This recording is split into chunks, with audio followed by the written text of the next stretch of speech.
Hello and welcome back to Keeping It Real on Purpose. We talk a lot about authenticity. I got my tongue tied today, and take ownership on this show. We're going to take ownership on this show today because we have a great guest.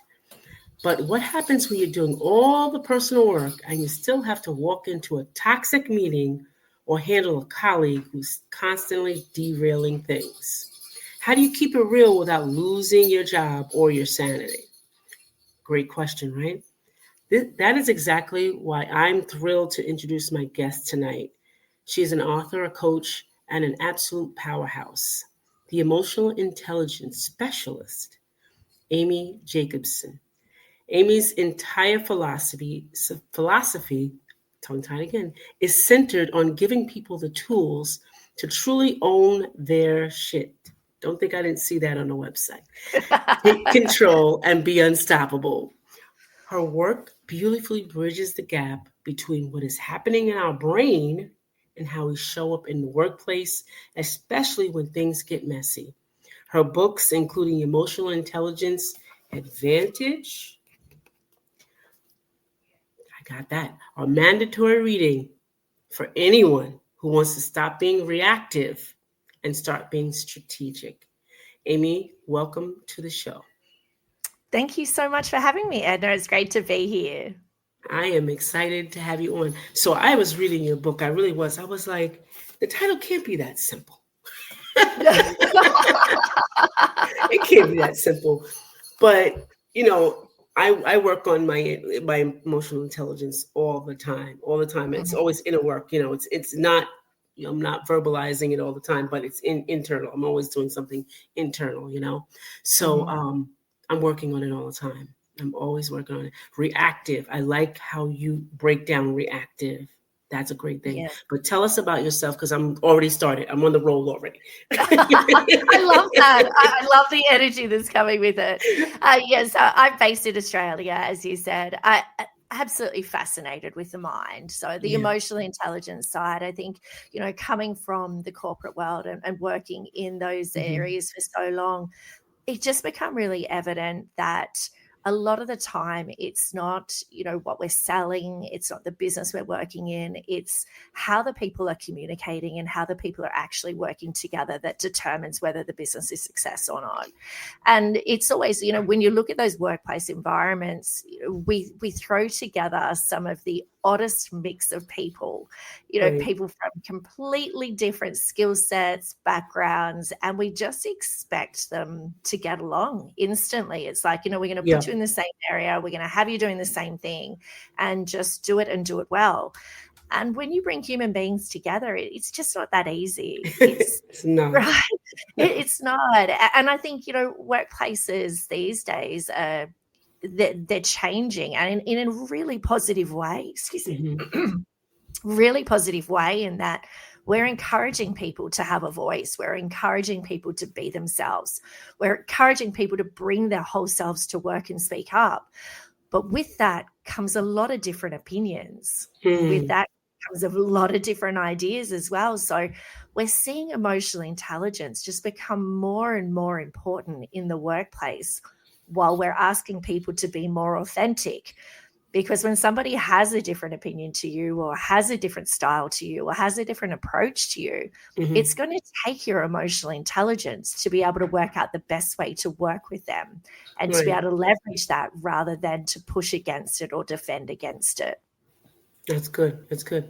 So your philosophy about owning your shit, in the modern workplace where boundaries are critical, how do we differentiate between truly owning our reactions and behaviors versus taking responsibility or accepting blame for things that are clearly not our fault? When I talk about owning your shit, the reason why I love, and this is why I come from this angle, right, is because a lot of the time when we hear emotional intelligence, people seem to think it's, soft and fluffy. Right. Rainbows and lollipops. And don't get me wrong, that positive side in emotional intelligence is really important. But first and foremost, it comes down to you understanding what makes you tick and taking that responsibility and that accountability. And I think, in every situation, we play a role. We play a role. And there are absolutely some situations where that you might not be the person that is in the wrong. There may be somebody else who is really not being emotionally intelligent in that situation. But we always play a role. And I think getting people to understand that, a lot of the times when I work with organizations, we are so quick as human beings to point the finger, to say it's somebody else's fault. And that's a natural human reaction, right? Like we've been brought up, we've been wired to be right. So we don't like to be wrong, and we don't like to be the person at fault. So it's a deflect of the mind to say, it's not me, it wasn't me, it's you. And that makes it so much easier because it means we don't have to do anything about it. Right. We don't have to do a thing. Right. Yeah. But in every situation, we play a role. And whether that is choosing how we respond when that person is not being emotionally intelligent, whether that's, choosing the way that we communicate or we respond, it's always going to be a part. And we've got to own that. And I think when we look at these workplaces, a conversation I had literally only a couple of weeks ago with a client who is experiencing burnout, who is experiencing just being overloaded and so much on their plate, and they're understaffed, and you look at the culture is not great. The culture is quite toxic. But the first thing that I said to her, and I know her quite well, but the first thing I said to her when she just burst into tears and said, Amy, I am so burnt out, is there's only one reason why you're burnt out. Right. And that is because you've let it happen. Right. You can't be burnt out unless you have let it happen. And the circumstances that are around, that doesn't make them right. Like, you're in a poor environment, you're overloaded, you're understaffed. And I said, but at the end of the day, you've chosen not to do anything about that. You've chosen to say yes. You've chosen to let that come on top of it. Absolutely. And that's what I mean by you've got to own your own shit first, because you are not going to change anybody else in this world. Nope. You cannot control and you cannot change anybody else. So start with yourself and take the responsibility to really own your shit and own your responsibility in the situation before you start worrying about what other people are or aren't doing. True that. I'm going to tell you that is very true, because I know that when I did go back to work, the management was toxic, but I had to take accountability for, hey, I know they're toxic, and I'm letting them get to me.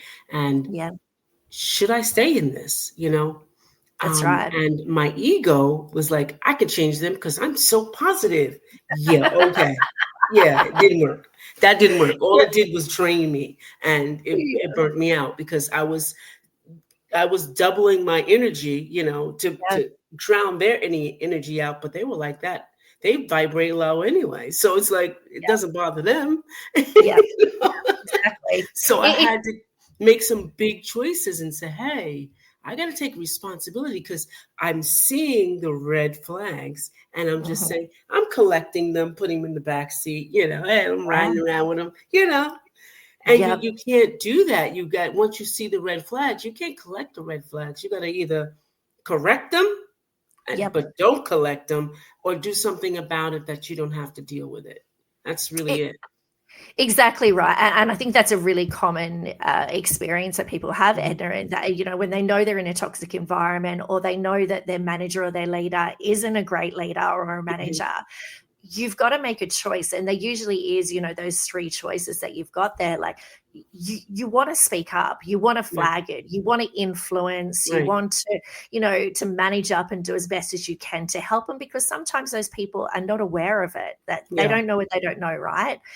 But once you've attempted that a couple of times and it hasn't worked, I was going to say a couple of times, you've got to accept it, right? Like, you've got to accept that this is how it is going to be. And now I need to either choose to stay and be compliant with that and accept the fact that this is how it's going to be. Nothing is going to change. They are not going to change. And therefore I need to adapt, or I need to walk away. Right. And that's a tough call. But, sometimes I have these conversations with people and they're like, yeah, but I shouldn't have to leave. And I said, it doesn't come down to what should or shouldn't happen. Nope. This is reality. It's Reality reality, what you're dealing with. that, It's exactly what that you're dealing person's with. not phased. That person's not going to change. That person's not leaving. So you either get on board and turn up and adapt to that, or you walk away. They are your choices. That's right.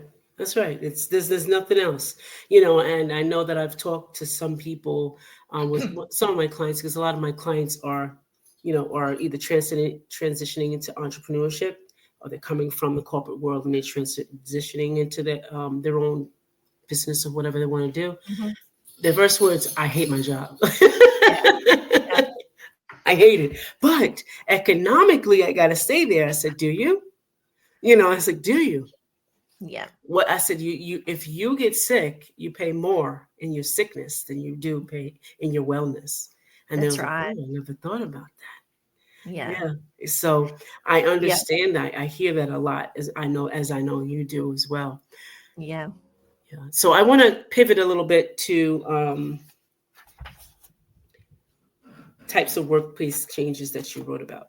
When someone is actively trying to provoke you, mm-hmm. and we all been there. Someone is deliberately manipulating or emotionally aggressive. How do you leverage emotional intelligence in that moment so it acts as an advantage rather than making you vulnerable or a target? Yeah. So this is tough, right? And I think it's important to understand that the emotional Mm-hmm. brain plays a huge role in our body. Mm-hmm.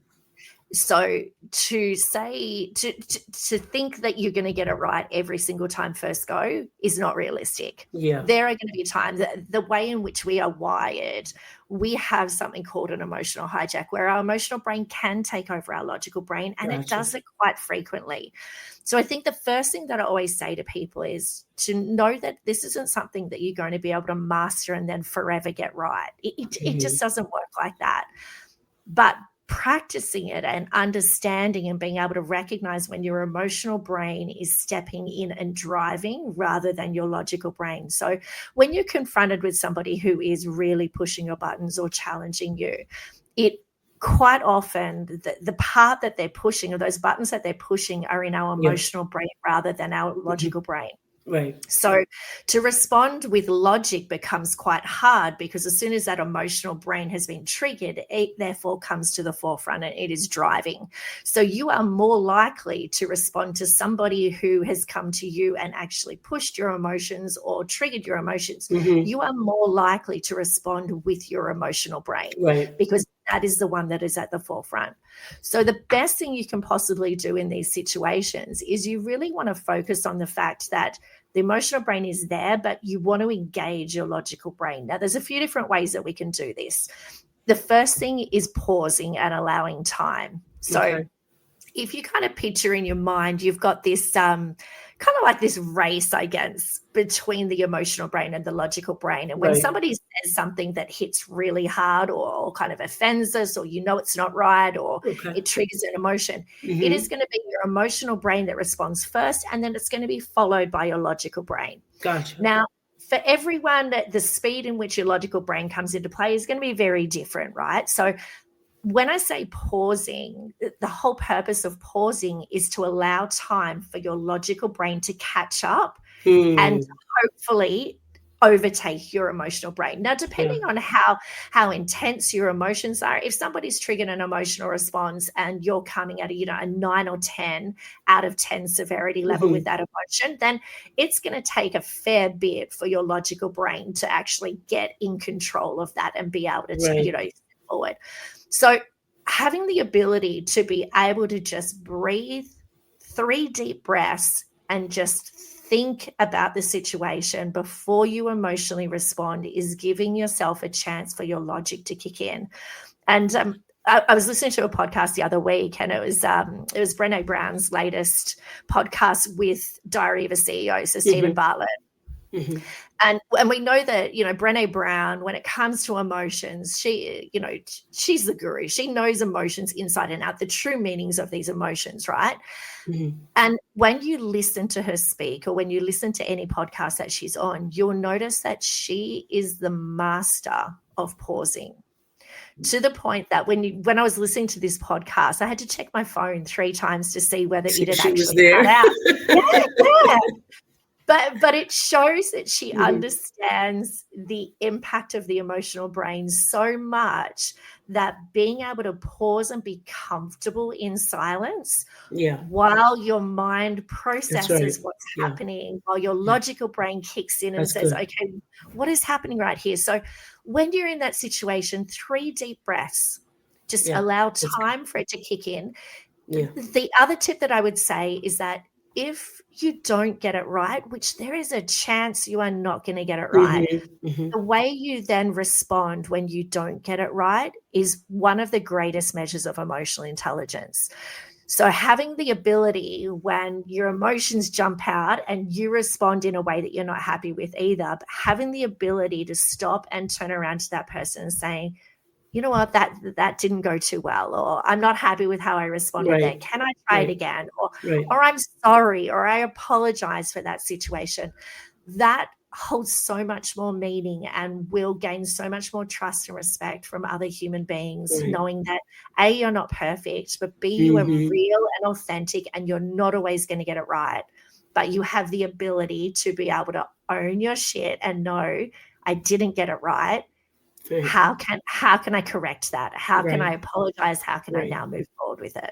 Right. That's good. That's good. Because I was going to ask you about that, some tools. So you just gave them to me right away. So audience who feel your brain goes nuclear in seconds, this is it. These are the tools. So even if you have to rewind this, make sure you write the tools down, because I was like, I have been doing that. And I'm patting myself in the back as you say that, because I'm always thinking, because, I'm a Scorpio. I tend to be a little bit fiery.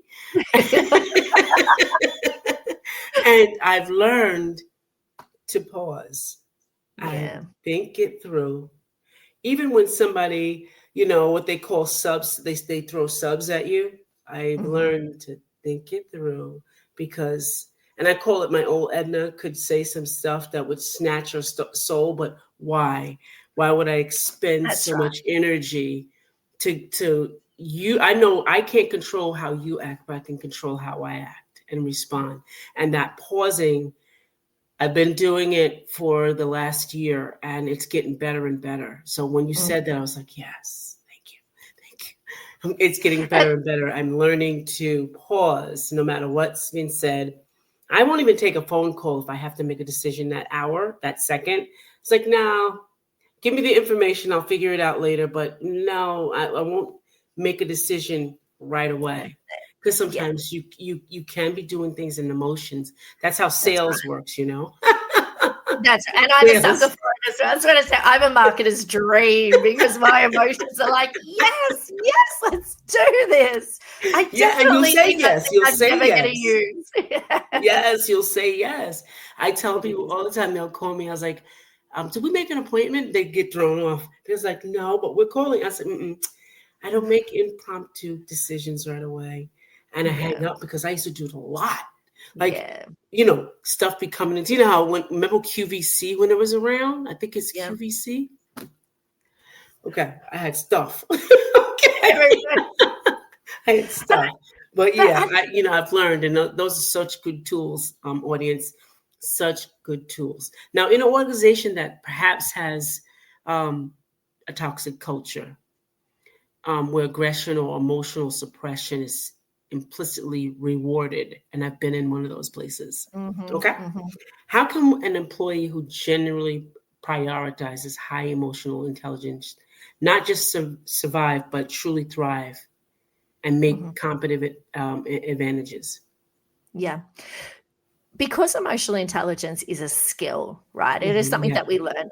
Everyone can learn it. And the great thing about it is that every time you respond in an emotionally intelligent way, it actually influences the other person to do the same. So when you're in this toxic environment, for one, you've got to make sure that that toxicity doesn't become contagious to you as well, because we know emotions are really contagious, right? So if you're in an environment for long enough, then you will start to, it's that whole thing of, you are the a combination of the 5 closest people around you. And sometimes those people aren't great, especially in the workplace. So you've got to, right, think about who you're sitting next to.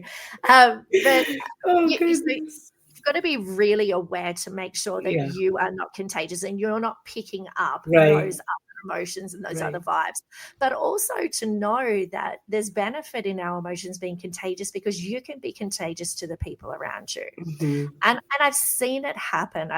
When you have a culture like this, and I'll give you an example, because when we talk about culture is not tangible. No. Culture is the outcome of a group of people interacting. So when you have a workplace, that culture is the output of those people that are interacting, right? And as soon as you change one of those people, you know what it's like. I'm sure we've all been in a team before where it's had a really great culture, and then one person leaves and a new person comes in, and the culture just changes. It's something different, right, the vibe changes. So that shows you how contagious it is. So when you go into a culture that is toxic, you are playing into that culture as well. And to see the difference that I've seen in some of the cultures which are really toxic, simply the difference of people walking in each morning and turning around and saying good morning to everyone. No, this sounds crazy, right? But there is a lot of workplaces where people walk in, their head is down, they do not talk to anyone around them. I was in one of those. Yeah, I couldn't believe it. I was like, that's strange to me.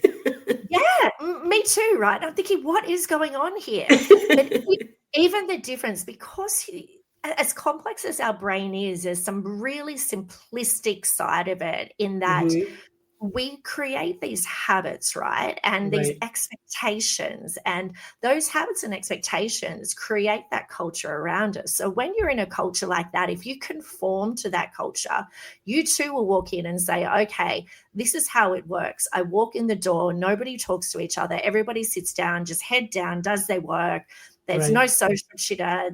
There's no friendships. There's no relationships. You just do your job and you go home. Right. And that's where you start to get programmed as well. So your mind says, this is what we do at work. Where if you start actually being yourself and walking in, and I can imagine, Edna, you walking into any workplace and being yourself and saying hello. And, the first couple of times you do it, people might think, oh, Edna's weird. Like, what is that's what I got. I was like, why is she talking to us? Yes, stop talking to us. That's not how it works here. I was like, okay. Yeah. But this is the power in it, right, Adna? And it comes down to our confidence and our ability to understand what makes us tick. Because if you'll notice that, but if you still say to yourself, I am who I am, I am still going to walk in every morning and say hello, then what happens is other people's expectations and habits and what they're expecting start to get wired in their brain as well. And it starts to become a more consistent, a stronger connection, in that they know that every day when Edna walks in, they will expect you to say, good morning, hello. And if I don't, what's the matter? What's the matter with you? Exactly right. So while it feels like when you're in these cultural situations that one person can't do anything, one person can actually create ripples that turn into massive waves. Because I'm sure that you found, Edna, after a while of walking in each morning and saying good morning and saying hello, that after a few days, you might get the odd person that starts saying hello back to you. And then after a few weeks, it increases.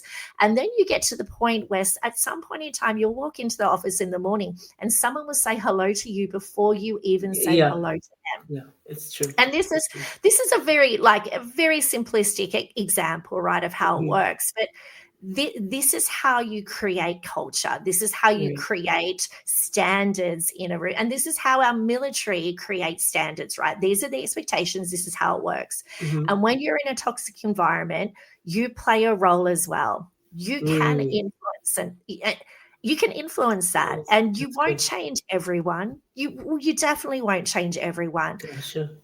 but you will have an impact. And then after a couple of months of you having that impact, you then need to decide, okay, I've influenced, it's probably not going to change much more than this. Yeah. Am I happy?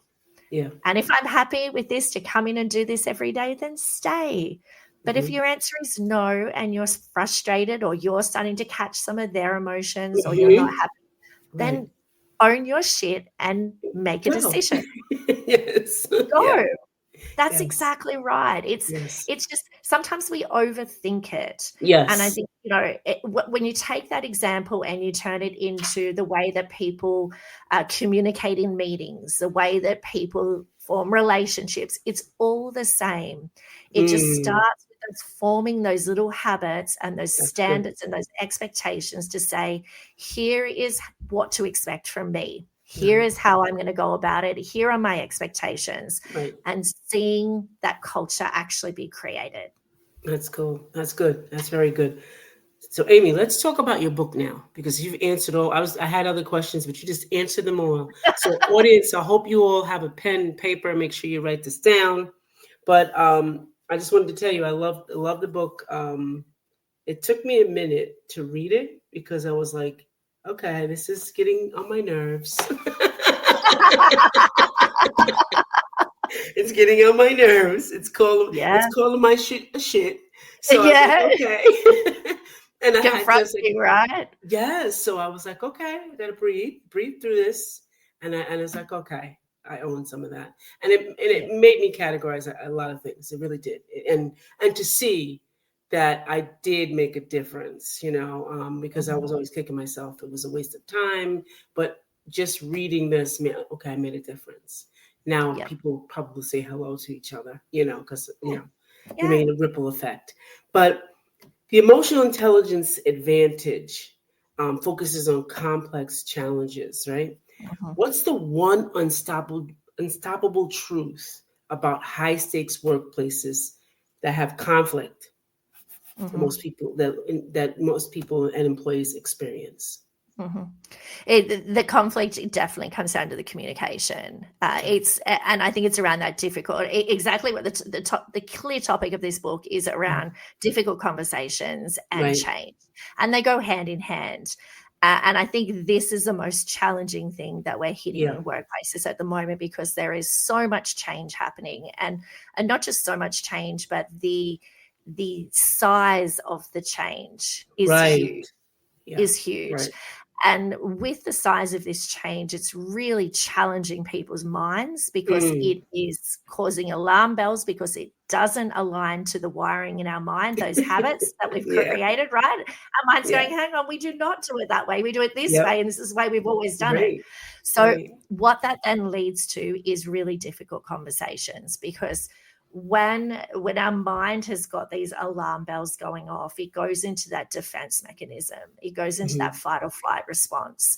And when you have people in that fight or flight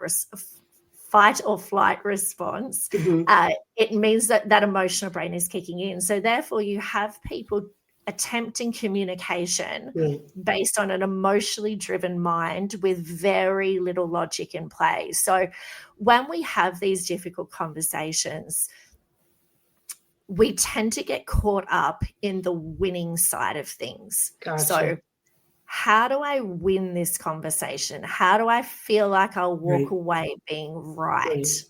Right, because you're not really listening to listen. You're listening so that you can have an answer a lot of times. Right? Okay. So it's your ego driving. Yes, exactly. It's that part when you get into that conversation and you start to put your thoughts and your opinion forward, that it is, you want them to agree with you. Gotcha. You want them to agree with you. You want them to tell you you're right.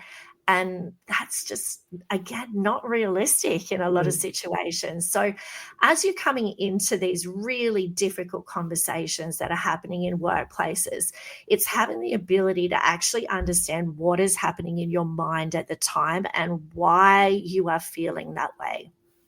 And this is the whole thing with, like, as you've said, Edna, the more that we understand what makes us tick, it's not about becoming some blueprint of a perfect human being, Right. or some blueprint of the perfect emotionally intelligent response, because there's no such thing. Yep. What it comes down to is understanding, how am I wired?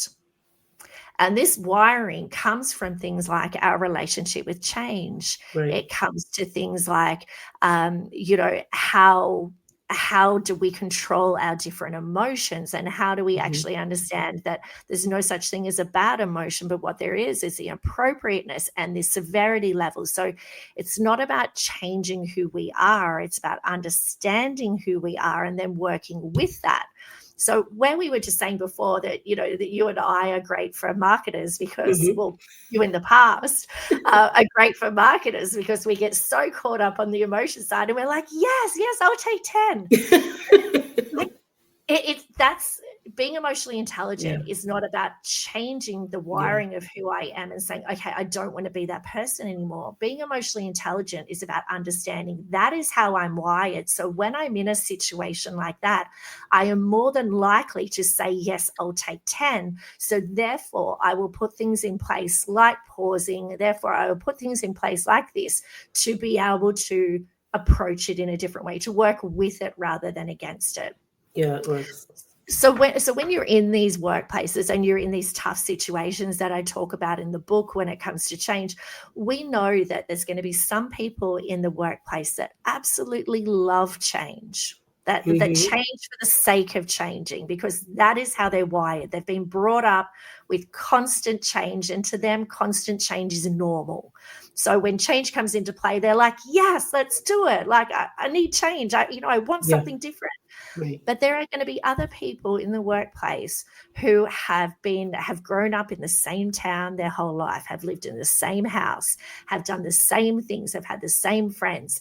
And they are people whose wiring is really formed around consistency, and they are great at consistency. They are so good at coming in and doing the same thing day in and day out and doing it really well. They stay in the same job for 10 years and they're experts at it. These people are not going to respond well to change. No. And trying to force them to love change is a recipe for disaster. Wow. But once you understand that person, you need those people in your workplace. You need those people who love consistency and are happy to do the same thing day in, day out. You also need the people that love change. You need people across the whole change scale. But when these people come together, conflict occurs, right? Because you've got some people that are going, yes, let's do it. Let's change. Why are you so upset about this? Like, get on board, get over it. It's not that big a deal. And other people are like, no, that's not how we do it. I'm not ready to change. I don't want to do it that way. I don't see it the same way as you. So this is where this conflict happened, and this is where the difficult conversations start to kick in. And this is where it becomes so important to have the ability to hold back your ego and just listen to what people are saying and focus on the outcome that you're looking. All you need is to work together towards the right outcome. You don't need them to agree with you. You don't need them to be the same as you. You don't need them to be a clone of you. It is okay to be different. Okay to be different. Yes. But how do you work together rather than against each other? Yes. Wow, Amy, this has been such an eye-opening conversation. That's really good. You closed it right. I love it. I know everyone is listening is going to feel really equipped to tackle the next difficult conversation as much as I am, because I'm really confident just having this conversation with you and getting this clarity. Where can my audience reach you and get a hold to you and get your book? Yeah, so the best place to find me is at my website, which is amyjacobson.com.au. You can find my book in any bookstore worldwide. Awesome. So online, bricks and mortar, any bookstore. Yeah. And you can find me on social media as well. So LinkedIn is my most active platform, LinkedIn and Instagram. So as you can probably tell, I love a chat. So please reach out. Always like to know what's going on. I love meeting you. So, absolutely reach out. Yeah.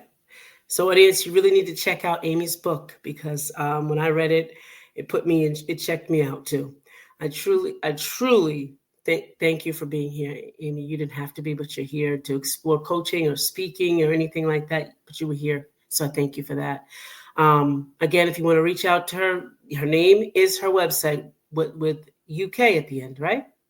No, AU. AU. See, just here I go. Yeah. I gotta mess you up. It'll be under this video or in the contents. Okay, how about that? So Edna doesn't mess it up. So if this really touched you, like, subscribe, and share this episode, because I know there's some leaders out there. I know just plain people just want to be able to lead better and live better in emotional intelligence. This is Edna White and my esteemed guest, Amy Jacobson, saying goodbye for now. See you later.